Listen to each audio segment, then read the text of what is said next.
Let's start breaking down some of your sales process for everybody watching. I know that's why they came.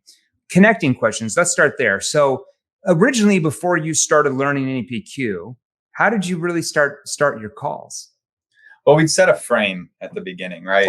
Tell us your frame you were taught in the old days. It's a long frame. It was a long frame, but it was a lot more about setting them up to let them know that this was going to be questions and answers, and there's a specific way the call should go before we have any questions towards the end. A lot more of like agreeance questions, like yes and no answers and stuff like that. So basically, you were like an FBI like it was like an FBI interrogation. Yeah, some of them were, and we had some that were a little less like that, but overall, it just was a different style of call, right? It could last a little bit too long. Okay, a lot of times with long conversations on the phone. Okay, so when you did that old frame, how did a lot of your prospects react to that? Well, I definitely think it was a lot more difficult for them to be open with you. Yeah, because you're telling them what they're going to do. And why in the hell would they care what you are going to tell them what they need to do? Like, how do we come across like, oh, here's how the call is going to go, and at the end, you're going to make an informed decision? Like, that's just going to trigger people to do what? To shut down, to not really open up. And if we can't get our prospects to open up and tell us really what's going on, not just surface level answers, not just surface level problems, but what's causing the problems, what the root cause is, how are the problems affecting them personally? They're not going to open up unless they feel trust. The only way we produce trust is not by asking them who won the game last night or how the weather is where they live. Nobody cares about that BS, but it's by asking questions that allow them to see us as the expert in their market, as the trusted authority. So now, how do we have you start that call? Maybe give us one of your connecting questions that we've taught you how to use. Well, as far as like right at the beginning, I think just to give a little clarity, I think the most important thing is that very first interaction, right? To diffuse it immediately. So, hey, how you doing today? And they say, I'm doing good. You? Well, I'm just over here staying out of trouble. How about you? Right. To get them to chuckle a little bit, to drop that wall, I think is one of the most important questions. Yeah. So that's a disarming technique for like an inbound lead, right? We wouldn't do that really for an outbound lead, but for an inbound lead who's booked on your calendar and they're saying, how, you call them, you go through the first connecting question that we've taught you. And they say, oh yeah, that's me. How are you doing today? Just hanging out, being the boring guy, staying out of trouble. And what does everybody do? Yeah. Most of the time you get a little bit of a chuckle, and then they're a lot more open to you, to having an actual because you just downgraded yourself, not in a bad way, but you've humanized yourself. If you say, man, just working hard today, totally excited to have you on here. I've got something great to share you. Well, that's what every salesperson says. So now you've just labeled yourself as just another salesperson trying to stuff your solution down their throat. And now they've commoditized you like everybody else. You don't want to be in that ballpark. You want to be over here where they view you much differently. So when you downgrade yourself, not in a bad way, but just like just hanging out, being the boring guy, staying out of trouble. How about you? They're like, oh, I'm sure you're not boring. That automatically disarms that prospect. The first step. Every 30 seconds to a minute of that conversation, we're continually wanting to disarm the prospect to allow us to go further and to get them open up further where they have complete trust over us, right?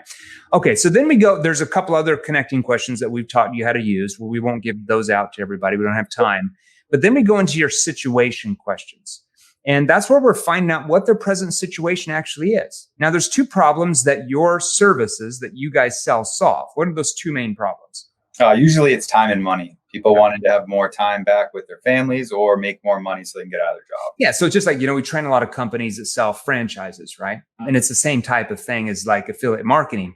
People that respond to their ads, they have two main problems. They want to make more money. They want to have more time, and they view starting that business or investing in real estate or, doing an Amazon business or affiliate marketing or whatever is going to get them those things. They just view it as the vehicle. Okay.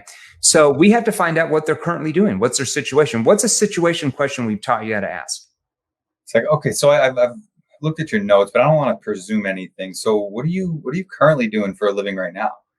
Yeah, because you want to find out what their current situation is. Now, if I sold insurance, we're not going to ask them what they do for a living, right? We're going to ask them what type of financial protection do they have right now in case something does happen to them. It'd just be different, right? We're finding out what their current situation is.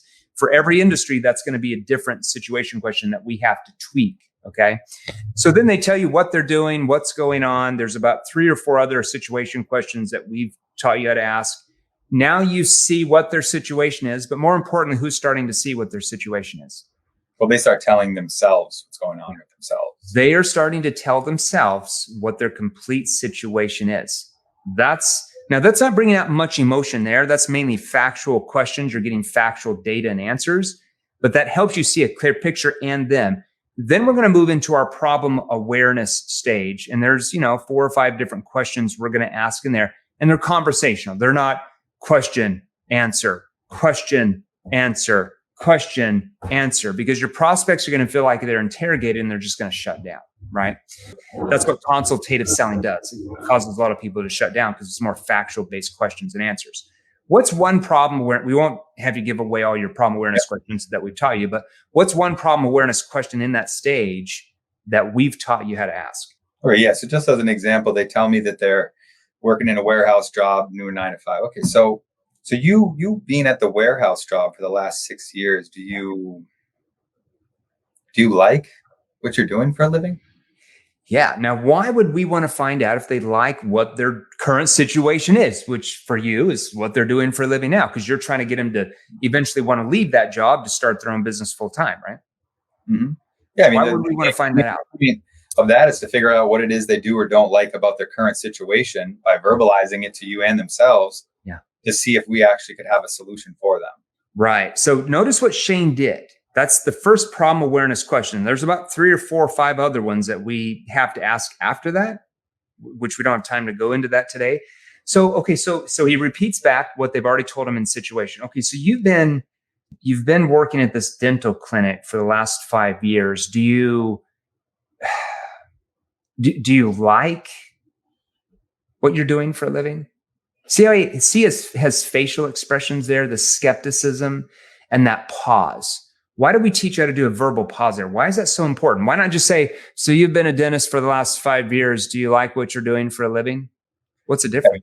It puts emphasis on the word like, which is basically the emotional question, right? So they do even really like what you're doing. But if you do it with that time pause in there, it gives them time to stop, come into the conversation with you, and then answer in a more slow, thought out manner. So it's getting them to think deeper about the question you're asking. Because if you just say, so you've been doing this for blah, blah, blah, do you like, and then you just repeat back whatever they have or they're doing, depending on what you sell. Most of the time, they're just like a knee-jerk question. So they're going to give you a knee-jerk answer because they're not going to think about it. It's like if you go into the store, a retail shop to buy shoes, and they say, how can we help you? Just looking. Because they're asking a knee-jerk question that everybody asks. And you're just going to give them a knee-jerk answer because you don't even think about it. You just instant. It's like a defensive mechanism. That's how people have been wired because of all the horrible sales calls they've gone through for so many years. And the fact that they're being sold to all the time. All right. So there's other problem awareness questions that we've taught you how to ask after that to start pulling out more emotion. We've taught you how to clarify what they do, what they don't like about what they're doing or what they'd want to change. And probe. Why is it so important to clarify and probe based off your prospect's answers? Why not just ask a question, they answer, and then you just ask another surface level question? Oh, because that's like skimming a rock across the top of the water. You're not getting in there. You gotta get in to figure out what's behind what they're telling you. If they're saying they're stressed out, you got to wonder what that stress means because that could mean anything. So, that could mean anything. Whoa. When you say stress, what do you mean by stress? Mm-hmm. Oh, I mean this. Okay, and how long has that been going on for? Oh, for the last 3 years. So having that stress for the last 3 years, has that had a impact on you? Notice how I got slowed down, serious. That does what with the prospect? It gets them to feel that it's a serious problem that's going on. Yeah.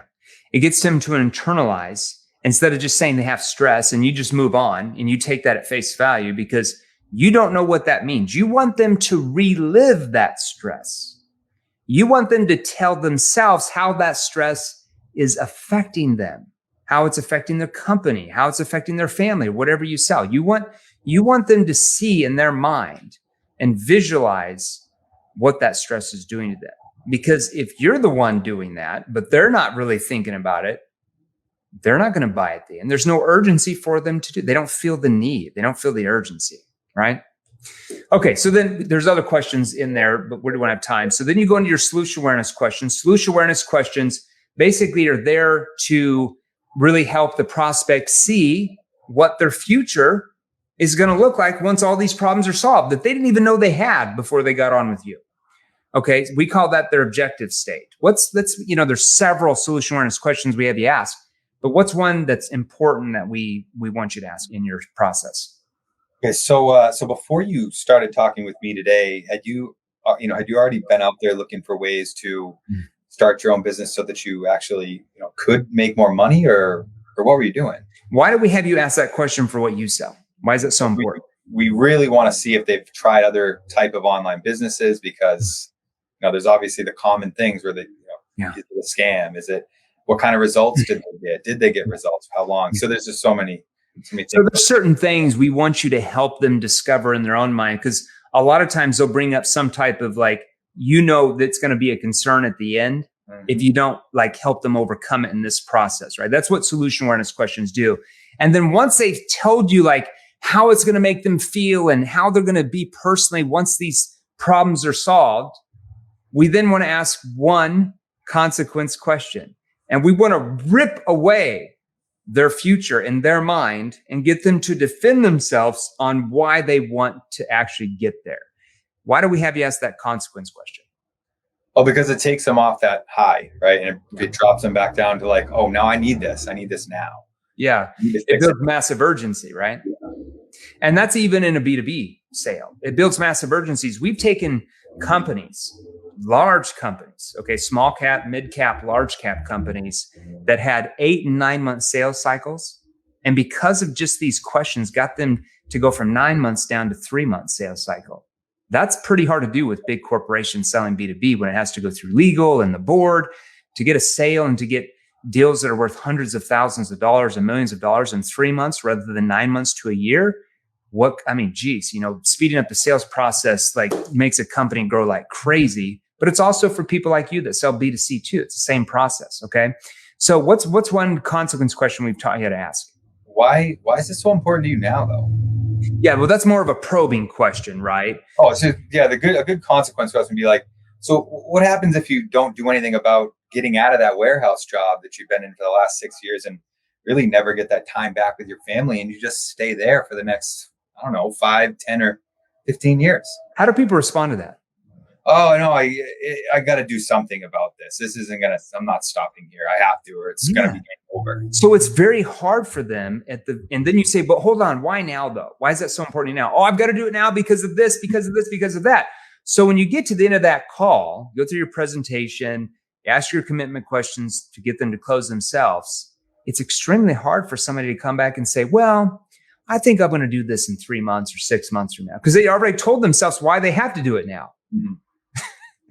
It's hard for them to have that objection because they just told you and themselves why it's so important for them to do it now. That's called objection prevention. Does everybody see how that works? All right.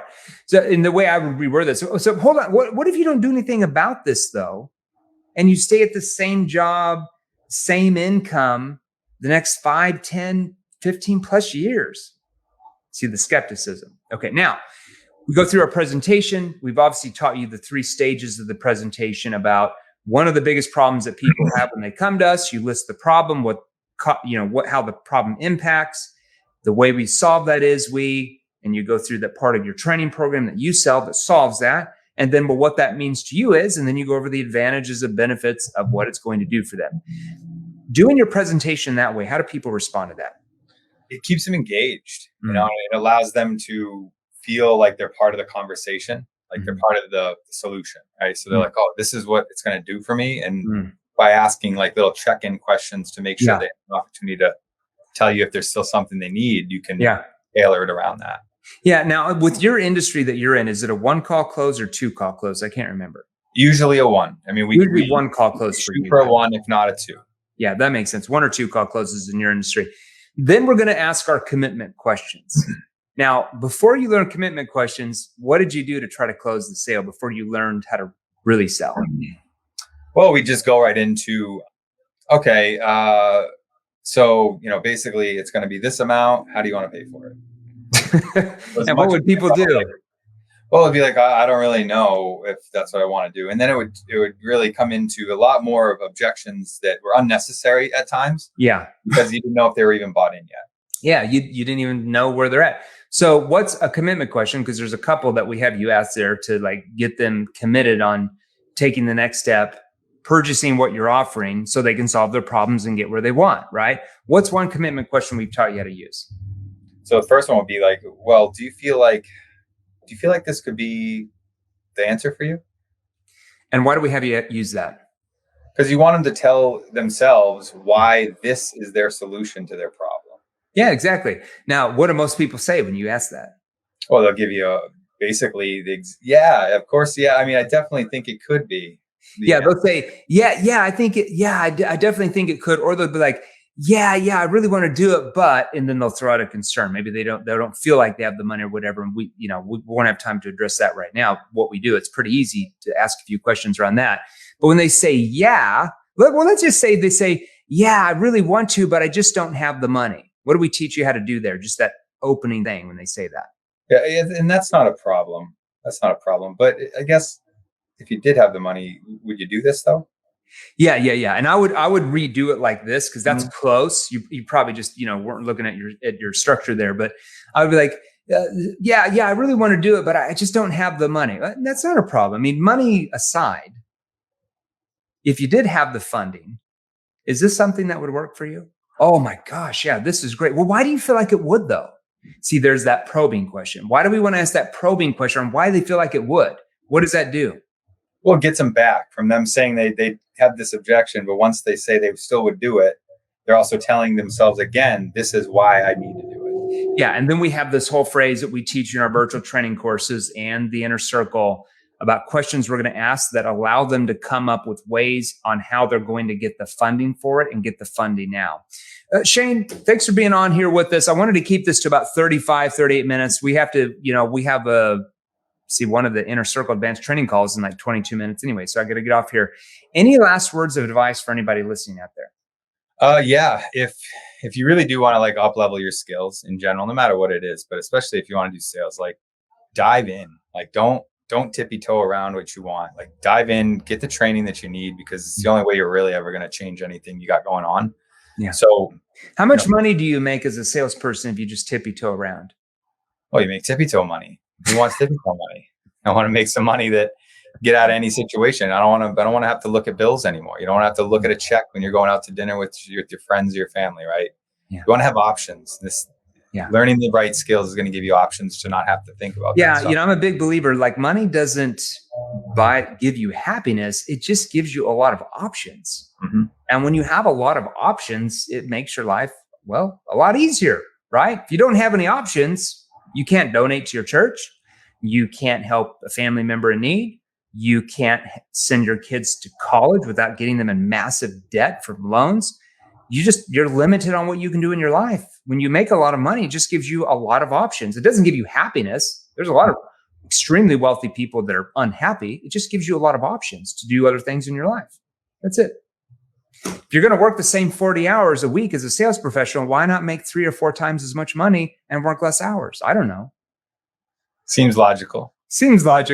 All right, Shane, thanks for being on here. Now, if you guys want to learn more of these advanced skills, we just gave you a little snippet. If you want to learn more about our training programs, if you want to learn how to sell a lot more of your products and services like Shane and thousands of our clients have, even in the last 2 years, in the comments section, just post hashtag NEPQ. So in the comments, post hashtag NEPQ, and either me, our CEO, Matt Ryder, sometimes will hop in there, or someone on our team will message you more details about our different training options for you to see if we can help you sell a lot more and make a lot more money for you and your family, bless a lot of people's lives. And most importantly, you solve your prospects' problems, which blesses their lives because now they don't have to stay in status quo and they can actually get what they want in their lives. Shane, thanks for being on here. It's a pleasure.